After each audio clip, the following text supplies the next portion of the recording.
Un millionnaire force une serveuse noire à jouer du piano pour l'humilier, mais son talent surprend. Il existe des silences qui hurlent plus fort que 1000 mots, des regards qu'on évite parce qu'on sait qu'ils disent la vérité, et parfois, une seule note suffit à réveiller un passé qu'on croyait mort. Cette histoire n'est pas celle d'un héros, ni d'un bourreau, c'est celle d'un jeune homme invisible, à qui on a volé le nom, la voix et l'histoire, jusqu'au jour où on lui a demandé de jouer. Et ce qu'il a fait ce soir-là, personne ne l'a vu venir. Si cette histoire vous touche, pensez à vous abonner à la chaîne, à liker cette vidéo et à nous dire dans les commentaires d'où regardez-vous cette histoire. On vous lit partout dans le monde. Il pleuvait sur Lyon ce jour-là, une pluie fine, persistante, de celles qui n'inondent pas les rues, mais qui mouillent le cœur. La ville semblait figée, suspendue, comme si elle retenait quelque chose, un secret, un cri, ou peut-être une note jamais jouée. Dans le quartier d'Ainay, niché entre une église silencieuse et un musée oublié, la maison des Delacroix, elle, semblait dormir. Une grande bâtisse grise, élégante, fermée sur elle-même. À l'intérieur, Thiago, 23 ans, silencieux, invisible. Il balayait l'entrée comme chaque jour. Depuis 6 mois, il vivait là. Un acte de bravoure, un soir, dans la rue, un agresseur, une intervention. Et la riche Héloïse Delacroix avait décidé de le garder, comme employé, comme dette, mais pas comme homme. Elle lui avait imposé une règle, une seule, ne jamais entrer dans la salle de musique. Une pièce au fond du couloir, toujours fermée, toujours sombre, un sanctuaire interdit. Mais ce jour-là, la porte était entrebâillée. Un souffle, une invitation muette. Thiago hésita, puis il entra. La pièce était silencieuse, le piano était là, majestueux, noir, couvert d'un drap blanc. Il s'approcha, le cœur battant, comme s'il reconnaissait un vieil ami. Ses doigts glissèrent sur le tissu, puis sur le bois. Et alors, il s'assit, sans réfléchir, comme poussé par quelque chose de plus grand que lui. Il joua, une mélodie douce, lente, presque chuchotée, une musique pleine de deuil, d'amour, de mémoire, une berceuse pour l'âme. À l'étage, Héloïse s'arrêta net. Elle reconnut la musique. Ses mains devinrent froides. Son souffle, court. Cette mélodie, son mari l'avait composée, une seule fois, pour elle, avant de mourir. Et jamais, jamais, elle ne l'avait entendue ailleurs. Elle descendit, le cœur lourd, les jambes fragiles. Elle poussa la porte, et elle le vit, Thiago, les yeux fermés, jouant, avec l'âme de Louis dans les doigts, et dans ses yeux, elle vit quelque chose d'impossible, quelque chose d'oublié. Il lui ressemblait, terriblement. « Comment connais-tu cette musique ?» murmura-t-elle. Thiago se leva, confus, muet. Il ne savait pas.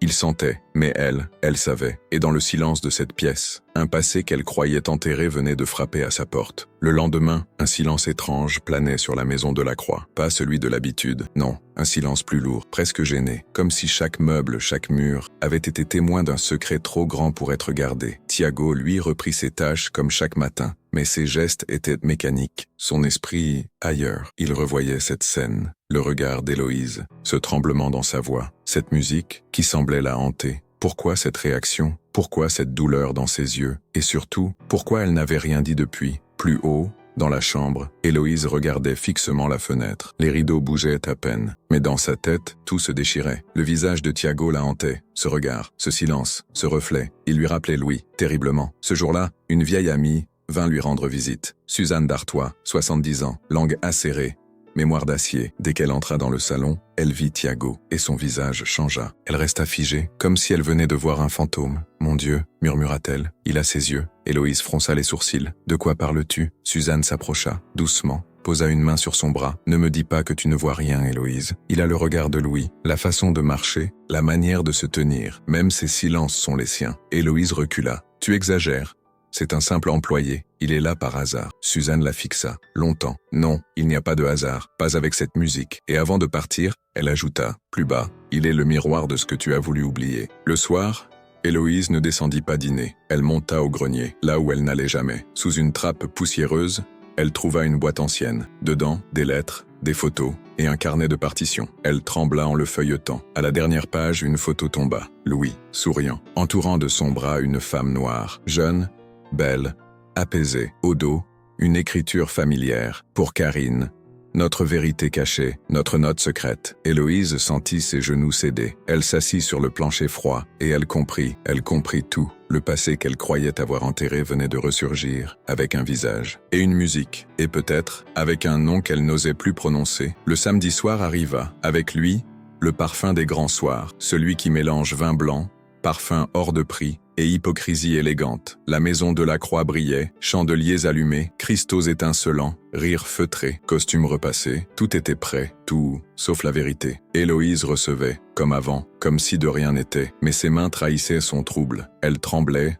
à peine, juste assez pour que le majordome remarque, juste assez pour que Tiago le sente. Il n'avait pas voulu jouer, mais elle avait d'insister, avec ce ton glacial qui ne laissait pas le choix. « Tu dois honorer ce que tu as réveillé », avait-elle dit. Alors il avait accepté, non pour elle, mais pour comprendre, pour savoir pourquoi cette musique faisait si mal. Les invités arrivèrent, des notables, des figures lyonnaises, un ancien préfet, un député, un chef d'orchestre et même un évêque, tous en smoking, tous souriants, tous curieux. Il paraît que le jeune pianiste est un prodige, un ancien sans-abri, imaginez. Quelle âme charitable cette Héloïse. Tiago entra, costume sobre, trop grand, prêté. Il salua d'un hochement de tête, puis s'installa devant le piano, le même, celui de Louis, celui de Karine, celui de tout leur silence. Le silence se fit, puis il joua, et la pièce entière s'arrêta de respirer. La musique s'éleva, pas brillante, pas démonstrative, non, douloureuse, intime, brute. Un murmure au début, puis une plainte, puis un cri étouffé. Les convives cessèrent de boire, certains baissèrent les yeux, d'autres fermèrent les leurs. Héloïse, au fond de la salle, restait droite, immobile, mais ses yeux étaient humides. La musique racontait une vérité que personne n'avait osé dire à haute voix. La vérité d'un fils sans père, d'une mère effacée, d'un amour interdit. Quand la dernière note mourut, le silence explosa, puis vinrent les applaudissements, forts, débordants, émus. Un invité essaya de le féliciter. Un autre demanda s'il avait appris au conservatoire. Un troisième parla de génie naturel. Mais Tiago, lui, avait déjà quitté le piano. Il sortit sans un mot, le cœur battant, le ventre noué. Dans le grand escalier, Héloïse monta lentement. Elle entra dans sa chambre et ouvrit une boîte qu'elle n'avait pas touchée depuis 20 ans. Un carnet, un journal, le sien, à la page du 14 avril 2002. Je l'ai vue pleurer. Karine, avec cette photo. Elle disait qu'elle voulait juste exister. Je l'ai chassée, j'ai eu peur, peur de perdre ma place. J'ai tout détruit. Louis ne m'a plus jamais regardé de la même façon. Elle referma le carnet et s'effondra sur son lit, le visage entre les mains. Dans le salon, les rires avaient repris. Les coupes s'entrechoquaient. La vie mondaine ignorait qu'un monde entier venait de s'écrouler. Mais dans la tête d'Héloïse, une seule note résonnait, la dernière, et cette fois, elle ne voulait plus l'étouffer. Le matin suivant, la lumière entra timidement par les rideaux épais du salon, mais dans la maison de la Croix, tout restait obscur. Les rires de la veille avaient laissé place à une gêne palpable, comme si chacun, sans vraiment comprendre, sentait que quelque chose avait été déplacé, qu'un voile s'était levé, et que personne n'osait regarder derrière. Tiago, lui, ne parlait pas. Il agissait comme toujours. Balaye, torchon, discrétion. Mais en lui, tout bouillonnait. La lettre du notaire reçue ce matin-là n'avait fait qu'ajouter à son trouble. Une reconnaissance partielle, une rente, des droits, mais pas un mot sur l'origine de cette décision. Pas un nom, pas une explication. Il relut la lettre encore et encore. L'écriture était sèche, les mots, froids. Il sentit son estomac se nouer. On voulait l'acheter, le faire taire, sans jamais lui dire pourquoi. Pendant ce temps, Héloïse arpentait la bibliothèque.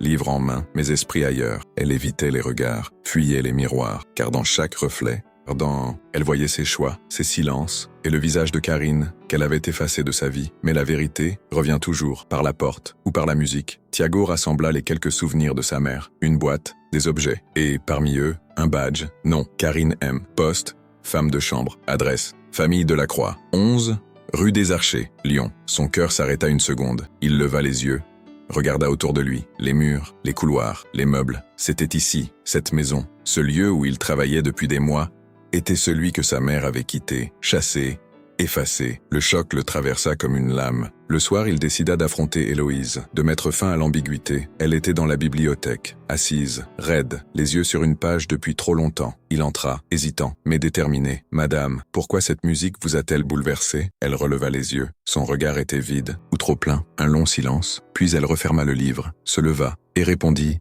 sèchement, « Mon mari l'a composé. Il ne l'a jamais joué pour personne. Il l'appelait la dernière note. » Elle sortit, sans se retourner. Tiago resta là, la gorge serrée, le cœur au bord du cri. Ce soir-là, il ouvrit enfin la cassette audio que sa mère lui avait laissée. Une voix, fatiguée, mais claire. « Si tu entends ma voix, mon fils, c'est que le moment est venu. Tu portes un nom qu'on n'a jamais voulu t'écrire, mais la musique te le révélera. Et ce jour-là, tu comprendras tout. » Tiago ferma les yeux, et le nom, celui qu'il n'avait jamais osé prononcer, résonna dans sa tête, de la Croix. Et soudain, tout s'aligna. La musique, les silences, les regards, les absences. Il ne pouvait plus faire marche arrière. Il devait savoir. Et le nom qu'il avait toujours évité était peut-être celui qu'il avait porté.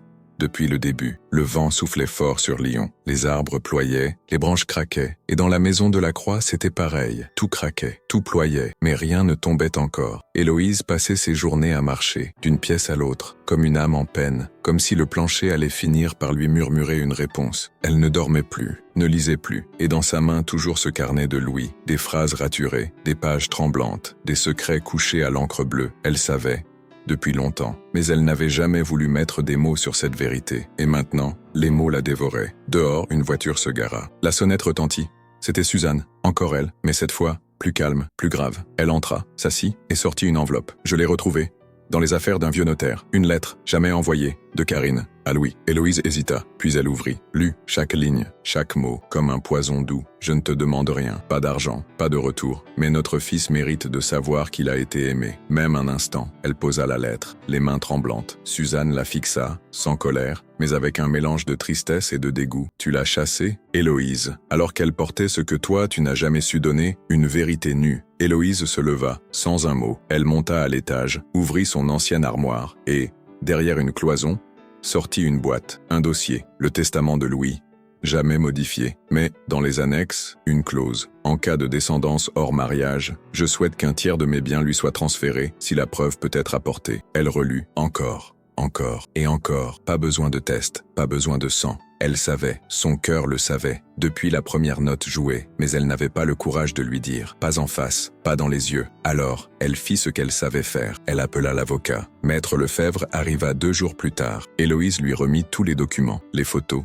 les lettres, les partitions, et dit « Il est temps, faites-le, mais dites-lui seulement ce qu'il faut. Vous ne voulez pas lui parler vous-même ?» Elle secoua la tête, son regard vide. « Je n'ai pas les mots. » Et lui, il a déjà la musique. Le notaire hocha la tête et repartit. Ce soir-là, dans le salon, Thiago jouait, encore, ignorant que le testament était en train de changer, ignorant que sa vie allait basculer. Et pendant que les notes s'élevaient, douces et solitaires, Héloïse ferma les yeux. Elle avait enfin reconnu son héritier, mais pas avec une étreinte, pas avec une parole, avec un silence, encore un. Mais celui-ci avait le goût amer de l'échec. Il ne pleuvait pas ce matin-là, mais le ciel restait bas, étouffant, comme si l'air lui-même refusait de respirer. Dans la maison de la Croix, le temps semblait s'être arrêté. La pendule avait besoin d'être remontée. Mais personne ne s'en préoccupait. Le silence régnait. Pas celui du calme, mais celui des non-dits. Thiago descendit. Comme chaque matin, il mit la cafetière en marche, ouvrit les volets, salué par personne. Mais ce jour-là, la gouvernante lui tendit une enveloppe, cachet officiel, papier épais, écriture stricte. Il ouvrit, lentement, et lut. Monsieur Thiago M., suite à une modification du testament de Monsieur Louis de la Croix, vous êtes désormais bénéficiaire d'un tiers de ses biens. La lettre continuait, détail après détail, compte bancaire, titre de propriété, conditions légales. Mais pas un mot sur pourquoi, pas un mot sur sa mère, pas un mot sur lui. La lettre disait tout et ne disait rien. Il sentit son souffle devenir court. Il plia la lettre, sortit dans le jardin et s'assit sur le banc de pierre, le même où sa mère l'avait bercé des années plus tôt. Tout lui revenait, les berceuses, les silences, les « je ne peux pas te dire » que Karine répétait quand il posait trop de questions. Et maintenant, on lui offrait une fortune, sans un regard, sans une vérité. Le soir, il entra dans la bibliothèque. Héloïse était là, assise, raide, un livre dans les mains, mais elle ne lisait pas. Il s'approcha, hésitant, mais droit. « Madame, je voulais vous remercier pour la lettre, mais pourquoi maintenant ?» Elle leva les yeux. Elle savait, mais elle ne répondit pas tout de suite. Elle referma lentement son livre, puis dit, d'une voix calme, « Vous avez prouvé votre valeur, et je crois que Louis aurait été impressionné. » Un silence, lourd, étouffant. Thiago serra les poings. « Mais cette musique, celle que j'ai jouée, comment se peut-il que je la connaisse ?» Elle détourna les yeux. Certaines choses traversent les générations, sans explication. Puis elle se leva et quitta la pièce, sans un mot de plus, sans une explication. Encore une fois, Thiago resta seul. Il monta dans sa chambre, sortit la vieille boîte de Karine, et là, au fond, il vit ce qu'il n'avait jamais remarqué. Une cassette, poussiéreuse, presque oubliée. Il chercha un vieux lecteur, le trouva dans la cave, et appuya sur lecture, un grésillement. Puis, la voix de sa mère, fatiguée, mais douce. « Mon fils, si tu entends cette voix, c'est que tu es prêt. Tu n'as pas eu de nom, pas de racines, mais tu as la musique, et elle te mènera là où tu dois aller. » Thiago ferma les yeux. Les larmes montaient, silencieuses. Il comprenait tout. On lui donnait un nom, un héritage, mais jamais une parole.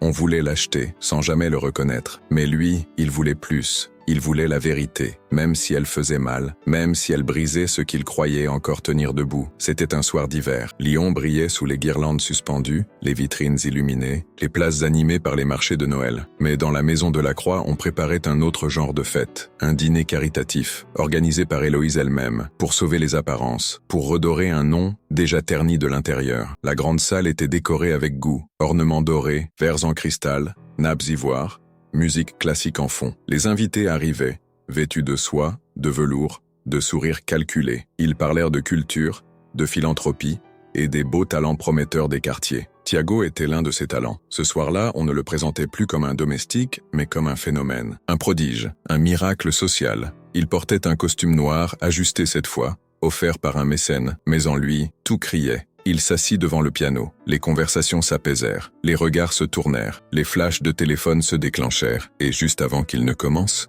la voix d'un homme, au fond de la salle, coupa l'air comme une gifle. Alors, le petit Mozart noir va nous émouvoir ce soir? On coche une case, un silence glacial, puis quelques rires, nerfs, malaise, gêne. Thiago resta figé, il ne bougea pas. Ses mains ne touchèrent pas le clavier. Il tourna lentement la tête vers la salle. Son regard croisa celui d'Héloïse. Elle était là, assise, muette, statue de pierre. Elle n'avait rien dit, rien. Et c'est là qu'il se leva. Je ne suis pas ici pour divertir vos consciences fatiguées. Je ne suis pas un trophée. Je ne suis pas un déguisement pour vos remords. Un souffle parcourut la salle. On ne respirait plus. Je suis la voix de ceux que vous n'avez jamais voulu entendre. Et ce soir, je ne jouerai pas pour vous. Il tourna les talons et sortit, sans un bruit, sans un regard. La salle resta figée. Certains choqués, d'autres honteux, mais tous ébranlés. Héloïse, elle, se leva lentement, montée dans sa chambre.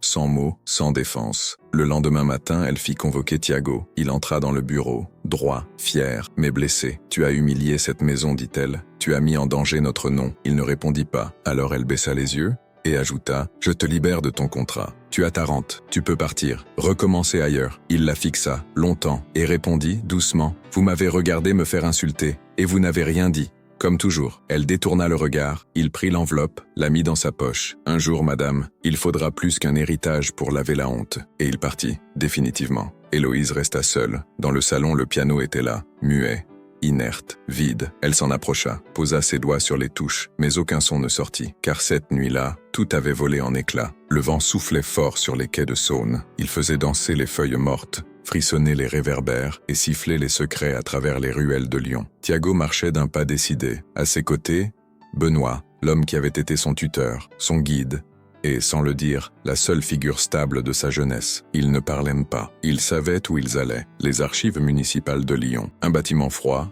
plein de silence, et de papiers qui savent tout. Une archiviste les guida jusqu'à une salle fermée. Dossiers poussiéreux, fichiers oubliés, noms effacés. Thiago chercha, puis il le trouva. Karine M., employée de maison. Année 1999 à 2002. Adresse 11 rue des Archers, Maison de la Croix. Mais ce n'était pas tout. Dans une enveloppe épaisse glissée entre deux classeurs, quelque chose d'inestimable. Des lettres, écrites de la main de sa mère. Jamais envoyées, jamais lues, jusqu'à maintenant. Thiago s'assit. Ses doigts tremblaient. Ses yeux couraient sur l'encre délavée. Et il lut, à voix basse, comme une prière. « Louis, je ne veux pas te déranger. Je sais que tu as ta vie, ton monde. Mais notre fils grandit.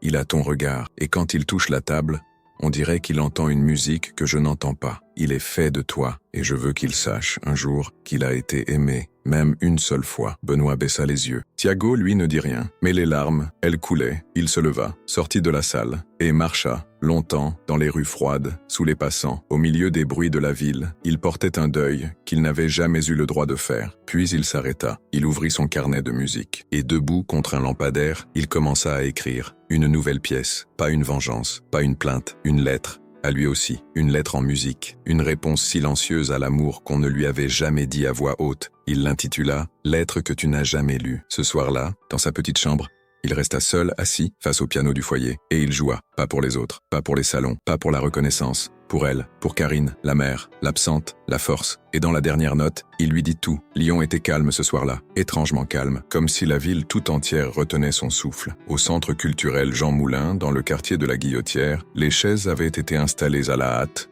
les projecteurs testés 3 fois, et le piano, accordé dans le silence. Sur les murs, une affiche simple. Thiago M., récital unique. La lettre que tu n'as jamais lue, pas de sponsor, pas de costume de gala, pas de champagne, juste la promesse d'un moment vrai. La salle se remplit, des visages inconnus, des anciens professeurs, des curieux, des jeunes, des vieux, et quelques-uns venus d'un autre monde. Dans l'ombre du fond de la salle, Héloïse, silencieuse, seule, sans manteau, sans bijoux, elle était venue. Non par obligation, mais parce qu'elle devait entendre. Les lumières s'éteignirent. Le murmure cessa, le vide s'installa, et dans ce silence tendu, il entra. Tiago, sobre, simple, présent. Il s'inclina, s'assit, et posa les mains. Il ne regarda personne. Il ferma les yeux, et joua. La salle disparut. Le monde s'effaça. Il n'y avait plus que lui, et elle, Karine. La musique n'expliquait pas. Elle ressentait. Elle tremblait parfois, puis s'apaisait. Elle criait, puis se retirait. Elle racontait l'attente, l'absence, l'amour sans réponse. Chaque accord portait une lettre jamais ouverte. Chaque silence, un mot jamais dit. À un moment, la musique s'interrompit, puis reprit, plus douce, presque tendre, comme un pardon. Et dans la dernière note, on entendait une phrase silencieuse. « Je t'ai entendu, maman. » Quand il releva les yeux, la salle était figée. Beaucoup pleuraient. Personne ne bougeait. Il se leva, avança vers le micro, et dit simplement « Cette musique est celle d'un père que je n'ai jamais connu, et d'une mère qu'on a oubliée trop vite. » Il salua, et sortit. Dans la ruelle, le vent caressait les pierres. La nuit était douce, et devant la porte,